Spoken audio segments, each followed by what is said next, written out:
Welcome to this podcast at Concordia Theological Seminary. I'm Dr. Charles Gieschen, here to present on the gospel lesson, the gospel reading for Epiphany 2, namely John chapter 2, verses 1 through 11. And a couple of things I'd like to say in introduction, as by way of introduction before we get to the text. First of all, if you want to get a better understanding of how I understand this text in the wider baptismal theology of the Gospel of John, or sacramental theology of the Gospel of John, I would refer you to a recent article in Concordia Theological Quarterly, namely volume 78 in January-April 2014. There's an article on baptism and the Lord's Supper in the Gospel of John. And in that article, I have a brief discussion of this particular text and how it fits into the sacramental theology of John. That's on page 30 and 31 of that article. So I'll just refer you to that. Kind of helps you see how this fits into the wider theology of John, especially as he presents how we receive Christ through baptism and the Lord's Supper. Secondly, there's some really important Old Testament texts for understanding this particular text. And one can say there's two big images that come out in John chapter 2. One is the wedding concept, the gamos in Greek. And wedding really has a big background in the Old Testament. Namely, everything from the Song of Songs to different prophets speak about Israel being the bride of Christ. And so very important in terms of the background for this text is the fact that Israel is the bride of Christ, and they look forward to a time when there will be a reuniting of Yahweh with his bride as he comes to deliver her. And there will be great rejoicing, some of the prophetic hopes. And part of that wedding rejoicing is going to be the second image of this text, namely wine. Both in the Old Testament, you have this understanding that when the Messiah comes, there's going to be abundant wine. Several of these texts, I'll just list them: Isaiah 25, 6-9, Amos 9, 11 to 15, also Jeremiah 31, 10-14, even Genesis 49, 10-12, Joel 3:18. All of those texts are examples. I'll just read the one from Amos chapter 9. It says, "Behold, the days are coming," I'm reading at verse 13, "the days are coming, declares the Lord, when the plowman shall overtake the reaper and the treader of the grapes, him who sows the seed, and the mountains shall drip with sweet wine, and the hills shall flow with it." So this imagery of the abundant wine that will come when God comes in deliverance as the Messiah. And understanding both of these Old Testament images are absolutely vital for understanding this text. It's not just that Jesus is going to a wedding. He's coming as the Messiah to his bride, and in the context of that, there is a wedding celebration with abundant wine. And so that Old Testament imagery of Israel as the bride of Christ, and that when the Messiah comes, there's going to be abundant wine, very important. One other example of how in the first century this was very much alive, this expectation of the Messiah and abundant wine as part of the Messianic age, is a first century Jewish text, 2nd Baruch.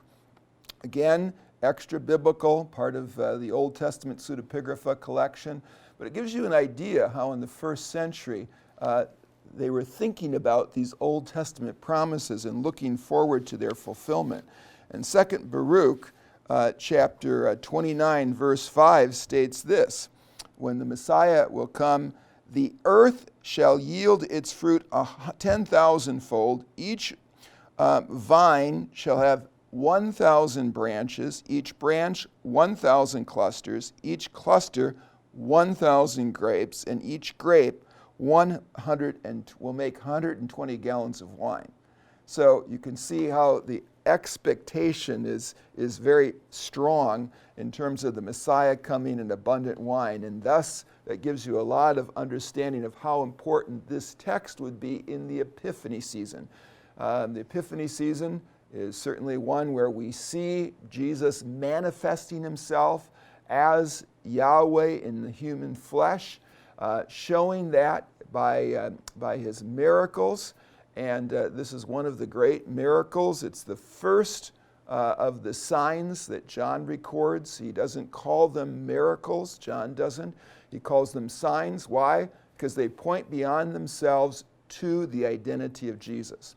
So with those words of introduction and thinking of this as a key text early in the Epiphany season, often comes up in Epiphany hymns, we jump now into the Greek text itself. John 2 starts off with this interesting phrase,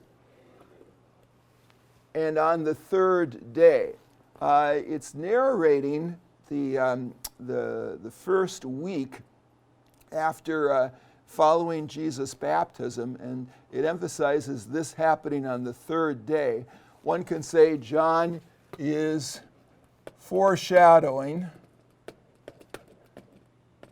an even greater miracle that would happen on the third day. So foreshadowing the fact of the resurrection. So just as you have that later in the gospel, you have a little foreshadowing of it right here in the first sign. John has 7 signs. And then you have this term, wedding. We talked about the Old Testament background for that, is that Israel will come to his bride and there will be a great wedding celebration. And one might say, in the Gospel of John, you have Jesus coming to Jews here in the context of a wedding, a very appropriate context. So there was a wedding happening in Cana. Cana is not far from Nazareth, so it's not at all surprising that you have Mary as well as Jesus coming to this wedding, probably relatives that were part of the extended family. So it was in Cana of Galilee, and we know that, again, Cana and Nazareth aren't far apart. And you have a special note here, the mother of Jesus was there. Obviously the reference there is important to set up the narrative, namely that Mary would be involved in requesting Jesus to do something to help out, but it also highlights the fact that it probably was through Mary's family connections or extended family that Mary is here and Jesus. You have the note that Jesus was called, and that's just a word for being invited. In the ancient world, part of the invitation was often a personal calling to invite somebody to come to the wedding. You would shame somebody if you turned down an invitation to their wedding. This is a very important event in people's lives. So Jesus and his mother are there, and because of the association between Jesus and his disciples are probably invited in light of their close connection to Jesus.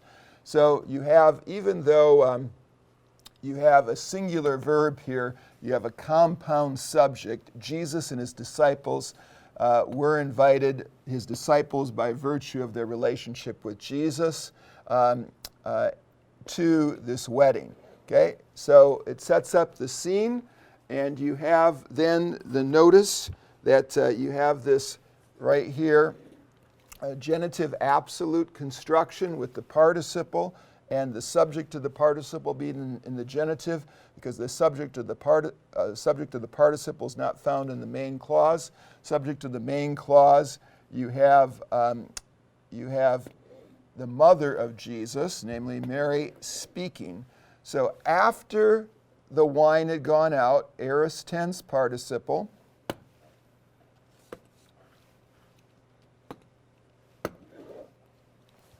aorist tense participle, after the wine had gone out, You have then the reference to Mary, or the mother of Jesus, going to him.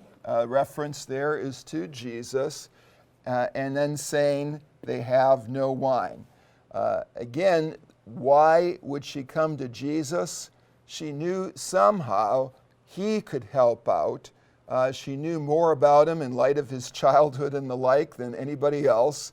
And this was obviously a very embarrassing situation for families to host many others and then not to have one of the key ingredients of the celebration. And oftentimes, as we know from wedding celebrations in this part of the world, they were very extensive. And again, family would be, and one might say, undergo shame if they would not be able to provide for their guest. And so Jesus' response to her is sometimes seen as very negative, but I would say we shouldn't read too much into it. He simply is saying, what is that? You have the interrogative pronoun with the t with the accent. What is that to me and to you, woman? This is what's often seen as implying a negative response, that Jesus calls her woman. I would say that's primarily from our own familial interactions. We wouldn't think this would be the normal way, but one might say it could be understood at least being polite, especially in the context of a public setting. But he's basically saying, why are you asking me to reveal myself? And the real important part of this response is not obviously this first half, but is this half right here. My hour has not yet come. And here, hora, if you look in the Gospel of John, it appears several times. It appears especially in chapter 7, verse 30, 8, 20, and then climactically in 12, John 12, 23.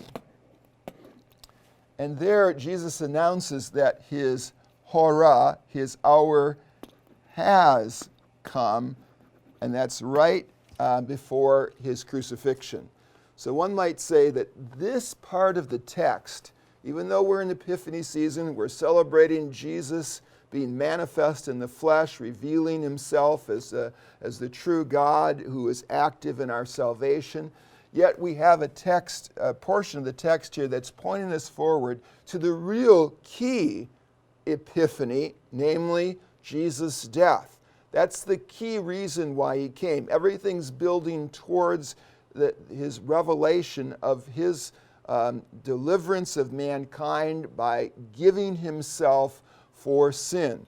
And so we see that being pointed to right here. Even though Jesus is determining that he will help out, he is reminding them that his key hour of revelation has not yet come.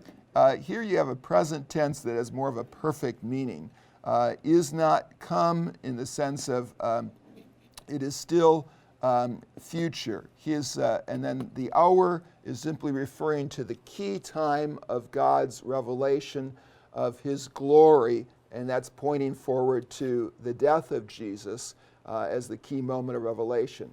Again, John 12:23 is very important there when Jesus announced, now is the hour, that the hour has come for the Son of Man to be revealed, to give himself for the world. Verse 5 continues then. Mary is very much tuned in, so you have again this language of Jesus' mother. She says to the servants, diakonos, and then you have a relative pronoun with an interrogative, so plus a generalizing on. So it's whatever he says. You have the subjunctive verb, so whatever he says in the future to you, and then the aorist imperative, do that. So she knows Jesus can help out. She knows how important it is that this family actually has a wedding that has the essentials for the celebration. So she encourages the servants to cooperate. If Jesus says, whatever he asks, do it. Then you have a periphrastic construction where you have you have an ason plus the participle way down. Just a minute here. Verse 6. Yeah, you have the verb, the participle right here. So this is a periphrastic construction where you have there were there were 6 stone jars. You have the hex, which is the number, and then the emphasis on these are stone jars. Stone jars could not become ritually impure, such as pottery and the like. So they were more of a valuable. They wouldn't have to be destroyed if there was ritual impurity. They could just be cleansed if ritual impurity was in the house. So it shows the concern for purity in this particular location. These would be stone jars, and each of them, according to the purification of the Jews. So John is reminding you exactly why these stone jars are used. They're used for rituals of purification. Incidentally, this reference helps us to see sin was important and on the minds of Jews. They were concerned about ritual purification. So it's very much in this text, the need for purification. That actually helps us to see why we can see some reference in terms of the importance of baptism in this text too. So there were standing, you have the participle there, standing, 6 stone jars according to the ritual purification of the Jews. And then you have that each one of these containing 2 or 3 measures. What a measure is just simply 2 measures is about 20 gallons, 3 measures is about 30 gallons. So each of these would contain 20 to 30 gallons. So you have 6 of them. So you have 120 to 150 gallons between these 6 stone jars. Just helps us to get some sense of the amount of wine that amount of water that Jesus turned to wine. Then he says to Jesus, the subject right here, Jesus, said to them, namely to those servants. And then you have the imperative. Jesus commands, and when his word goes out, it accomplishes that which it says it will, just like you have in Isaiah 55, Yahweh's word accomplishes that which it says, so also with Jesus. You have him command them to take those jars and to fill them with water to the brim. So they do that. They fill them right here until the top, the unknown. So you take these stone jars that Jesus just referenced, and they follow through, the servants do, in filling them. And then in verse 8, Jesus says to these servants, again, another imperative, his command. So you have there the emphasis of draw some of this. So the aorist imperative here is emphasizing draw now some of the water that has been put in there, which he knows has already been transformed into wine. And then in a present imperative, and carry it now to the chief steward, if you will, or the person, in modern lingo we would say the wedding manager, the person who is overseeing the celebration. So then they carried it. So the servants do exactly as Jesus said. Mary's mother had said, whatever he asks you, do it. And you see them following through on what Mary had said to the servants. And then you have in verse 9, as the head waiter or the chief steward tasted, here's your verb, as he tasted the water which had become wine, you have a perfect tense participle here. So this is emphasizing that already with Jesus' command, in the past, this water had been transformed into wine. And remember how important that term is, oinon, in light of, we mentioned it up here, oinon is very important in terms of the expectation of the Messiah.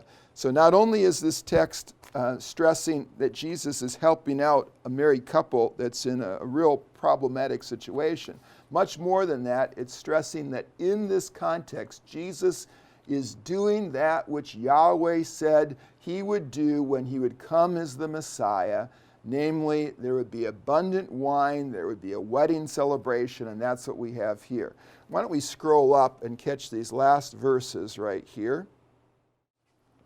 Okay, now that we scroll down, we see that, again, you have the fact that the wine, the head waiter, is now given, verse 9, the head waiter taste. So right here, the head waiter tasted right here the water which having become wine. Here you have the perfect participle, stressing the fact that when Jesus spoke in the past, you have that water that they had drawn has already become wine. And so now what they're carrying to the steward is already this fine wine, oinon. Again, one of the points I think we have to stress is that this isn't just Jesus helping out a couple. It's in the context of this that he's actually showing the fulfillment of the Old Testament promises that when the Messiah would come to his people, Jesus is here in the midst of Jews, in the midst of a wedding celebration, and he's providing abundant wine. So you have that reflected here. So the head waiter tasted the water which had become wine, perfect tense participle, and he did not know, right here, he did not know from where this wine had come. But you have the servants who drew the wine, namely these servants, they knew from, namely the ones who had drawn the water, they knew where it had come from. And then you have the nymphion being called, namely the bridegroom being called by this head waiter right here, and that's referenced right here. So you have the bridegroom, the nymphion, being called by, here's your subject of this particular verb, phonai. Verse 10 actually then says what the chief wedding manager or the person that's providing the celebration says to the bridegroom right here. He said, all